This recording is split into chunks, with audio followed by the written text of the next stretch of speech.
AFTV back again. I'm here with Robbie. We've just witnessed Arsenal smoking Bolton 5-1. But I've got a question for you. In terms of fish and frying, how big is this Carabao Cup this season? I like that. Interviewed by my brother, man. This is mad. Yeah, listen. As far as fish and frying is, and you're trying to drop the bigger fish to fry thing on me, but it's out of all the competitions, it's the lesser one to win, isn't it? However, Mikel Arteta, there was a lot of people at the end of last season saying, brilliant, you done in the league, but you still didn't win a trophy. So I think he's going to take this quite seriously, and I think you saw tonight that the team was a sort of mixture of young academy players, a lot of them that played in pre-season, like Josh Nichols, Nwaneri, Lewis Skelly. All these guys played a lot in pre-season and experience, giving players like Sterling a chance, giving some of the other senior players a run out. So that suggested to me that he wanted to make sure that he won this game, even when you looked at the bench. So I think he's going to take it quite seriously. But as priority rise, obviously this is the most important thing, but he obviously wants to win it. And plus as well, you want to keep that momentum going, especially after the weekend. You've gone away, you've got that, a good result against Manchester City, could have won the game. Keep that going, keep it going. And for all those people who were talking about, Arsenal are boring, look at you, how you played, look at, people trying to produce stats around Arsenal. Look at that tonight, 5-1, could have been more, right? We know that Arsenal are devastating when they're ready going forward. The only reason those stats have been low when you look at some of the games is the fact that we've had 2 games where we've been up against top opposition with 10 men. So we've had to sit in. So, yeah, I thought today we were very, very good, and there were some very good performances out there. Yeah, absolutely.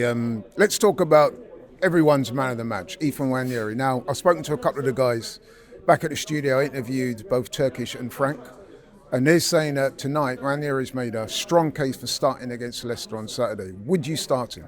He's made a strong case. I still probably start Trossard because I think Trossard in that position's played really well as well. So I'd still probably start Trossard in that game on Saturday, but he's given the manager a problem. And that's what you want. What you got to do when you come in games like this is, if you're not a starter, a regular starter, you say to the manager, yo, I'm here. I've given you a headache now for Saturday. And he's got a headache for Saturday because, you could look on it and say, start him on Saturday because he's just scored 2 goals. He's looking great. He's looking confident. He's just done it in the Emirates Stadium in front of a packed house. He's ready. So give the manager that headache. Let the manager sit down in his office and think, I don't know, man. Trossard, or should I go Nwaneri? Give him that headache. And so he's really, really impressed tonight. It wasn't just the goals. It was his ability on the ball, the way he was just gliding around, the passes, everything about him. He just looked so good. I met him over in America, and you could see he looks a confident kid. You know what I mean? And I like what I see. And this is, a lot of people complaining, last season we don't play academy kids, we don't see that, right? Sometimes the reason why they may not have been playing, they might not have been ready yet.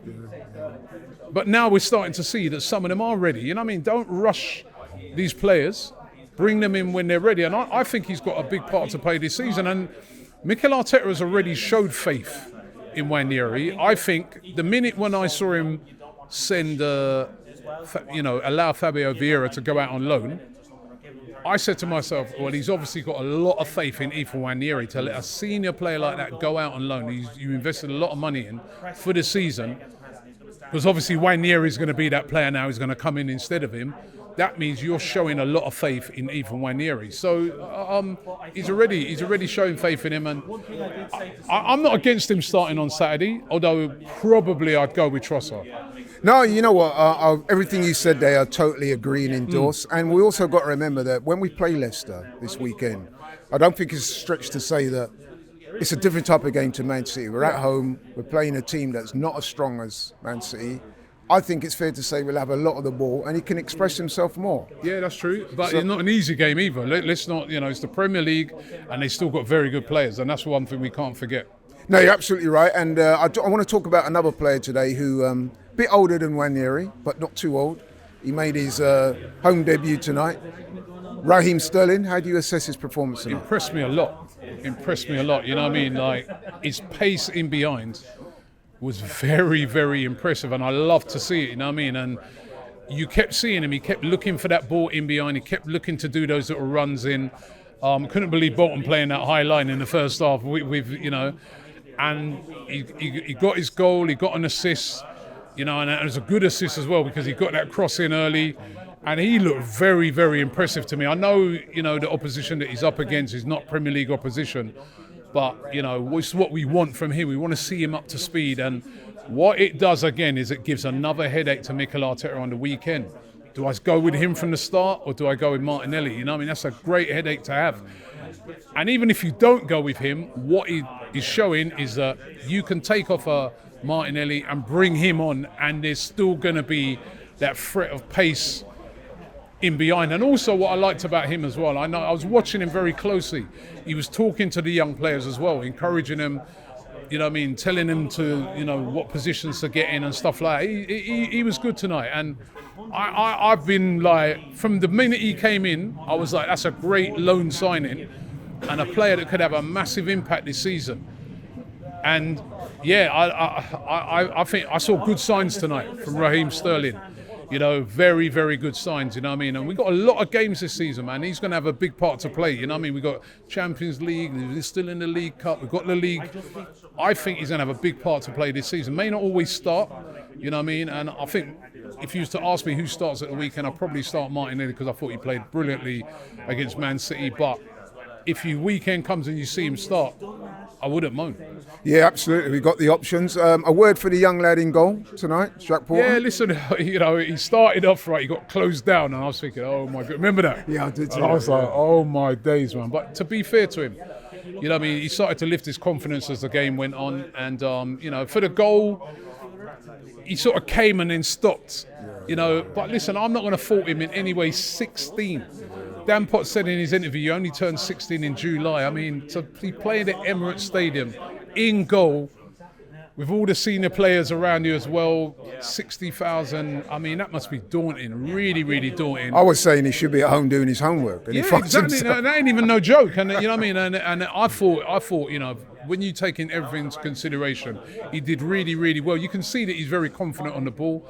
And, you know, again, you know, I mean, these are players that he's not ready yet. Obviously, he's been thrown in. But sometimes when you get thrown in and your opportunity, you start to grasp that, the future's going to look bright for him. So he'll never forget this. He could even be playing in the next game. So well done to him. And this is only going to lift his confidence. It's brilliant. I thought it was a nice moment right at the end of the game. He actually caught the ball, and I thought that was nice for him. Yeah. You know, when the cross came over and he took that, fell to the ground, to be fair, and then he the didn't have game. a lot to do. Yeah. But you know what I mean, what a moment for the kids. Absolutely. You'll only get better from the experience. Right, so we know we got Preston in the next round. No disrespect to Preston, but I think that's a winnable game. Yeah.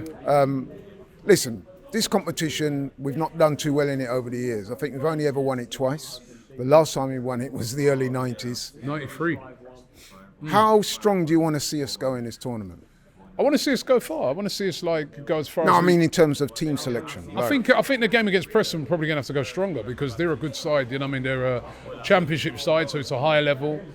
They're going to be at home. I remember I went there a few years ago when we played them in the FA Cup. They give us a very, very tough game. So they'll be confident at home. They'll want to play well. I think we're going to have to go with you know, I don't think it won't be a Premier League team. You might see a bit stronger team than you did tonight, especially at the back. But I still want to see kids playing as well, and I think we can go and win Preston.